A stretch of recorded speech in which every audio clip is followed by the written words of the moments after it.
Block पर चले जाइए, बिना दलाल का आपका इंदिरा आवास पास नहीं होगा, वृद्धा पेंशन नहीं बनेगा, जन वितरण प्रणाली में नहीं होगा। तो ये डीएम साहब का कमीशन वहीं से आता है ना, सारा दलाल से भरा हुआ है। ये मुख्यमंत्री महोदय ही दलालों के चंगुल में फंस कर रह गए हैं। आप देखते ही हैं मुख्यमंत्री महोदय के बगल में ही कौन कौन लोग घूम रहे हैं। आप देखिए ना, मेरे पास आवेदन 1 2 नहीं 6-7 ये मुख्यमंत्री को आवेदन दिए। 6-7 ये आपके सामने प्रूफ है। 1 आवेदन मुख्यमंत्री सचिवालय, 2 आवेदन मुख्यमंत्री सचिवालय, 3 आवेदन ये पटना का है, 4 आवेदन, मतलब तमाम आवेदन जो हम मुख्यमंत्री को देने के बाद स्कूल चोरी का मुद्दा, स्कूल चोरी का हाँ, जो कि मुख्यमंत्री जी शिक्षा पर पूरा ध्यान दे रहे हैं। देखिए स्कूल के भवन चोरी हो चुका है, दोस्तों देखते थे कितना करप्ट हो चुका है। तो सोच लीजिए, लेकिन आज ये एक भाई का आह्वान था और हम युवा के नाते, और विपिन सर भी युवा हैं, तो युवा के नाते उनका समर्थन में हम आए हैं। डीएम साहेब, आपको जो वेतन मिलता है और आपके बाल बच्चा जो ऐश करता है, वह गरीब का टैक्स का पैसा मिलता है।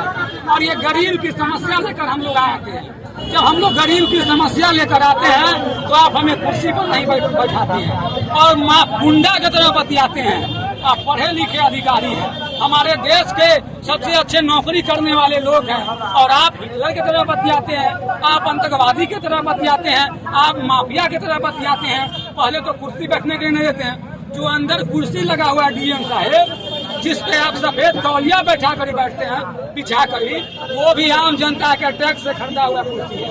और जो आपके सामने कुर्सी लगा हुआ रहता है 10, 15, 20, वो भी आम जनता का कुर्सी है। उसमें मेरा हक है बैठने का।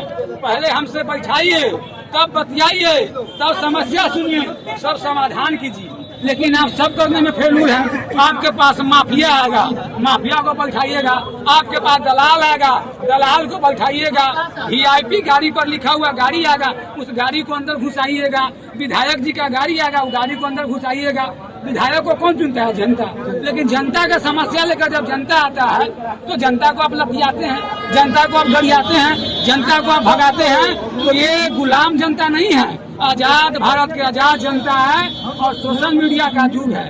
इसलिए कार्यपालिका, विधायपालिका और न्यायपालिका और पत्रकारिता अब सबको सब लोग देख रहा है। इसलिए आपसे विनती है कि जनता की बात सुनिए और समस्या का समाधान कीजिए। जैसे मतलब विपिन सर उनको मतलब बिगला दिया गया, बाहर कर दिया गया, क्या लगता है आपको लिया जाएगा आपका वेतन? देखिए, ये डीएम साहेब कोई भगवान नहीं, और ये डीएम साहेब सब दिन यहीं रहेंगे ना, और मरना सबको सत्य है। तो अगर डीएम साहब हमारा आवेदन नहीं लेते तो हम न्यायपालिका के पास जाएंगे। न्यायपालिका है, लेकिन डीएम साहब, वैशाली का आम लोग जाग चुका है। दलाल से आप लोग छुटकारा पाइए, आम जनता की काम कीजिए, क्योंकि यह बच्चा बच्चा जाग चुका है। और आपसे हाथ जोड़कर विनती है, ये समस्या का समाधान कीजिए। क्या इस बार डीएम साहब